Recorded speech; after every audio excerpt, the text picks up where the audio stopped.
আসসালামু আলাইকুম বন্ধুরা, আশা করি সকলে আল্লাহর রহমতে অনেক অনেক ভালো আছেন।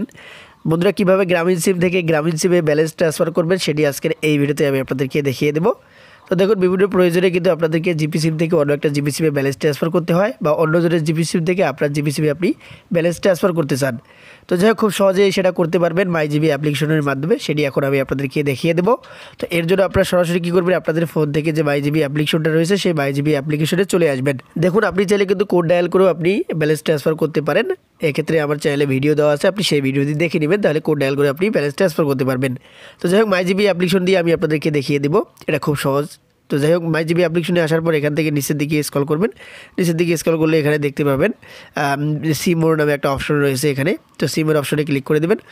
সিমের অপশনে ক্লিক করে দেওয়ার পর এখানে 2 নম্বরে অপশন দেখতে পারবেন ব্যালেন্স ট্রান্সফার। তো ব্যালেন্স ট্রান্সফার অপশনে ক্লিক করে দেবেন। তো সর্বপ্রথম যদি আপনি প্রথম ট্রান্সফার করতে চান ব্যালেন্স, সেক্ষেত্রে আপনি রেজিস্ট্রেশন অপশনে ক্লিক করে আপনি রেজিস্ট্রেশন করে নেবেন। আর আগে থেকে যদি আপনি রেজিস্ট্রেশন করে রাখেন এখানে, তারপর এখান থেকে আপনি কী করবেন, সর্বপ্রথমে আপনি যে নাম্বারে আপনি ব্যালেন্স ট্রান্সফার করবেন সেই নাম্বারটা এখান থেকে বসিয়ে দেবেন। তো এখান থেকে আমি নাম্বারটা বসিয়ে নিতেছি।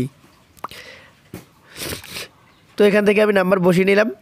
নেওয়ার পর এখান থেকে আপনি অ্যামাউন্ট কত দিবেন, অর্থাৎ কত টাকা আপনি ব্যালেন্স ট্রান্সফার করবেন, সেখান থেকে আমি 20 টাকা দিয়ে দিলাম। তারপর এখান থেকে আপনি আপনার পিন নাম্বারটা দিয়ে দেবেন, 5 ডিজিটের পিন নাম্বারটা দিয়ে দেওয়ার পর নিচের দিকে ট্রান্সফার অপশন দেখতে পাবেন।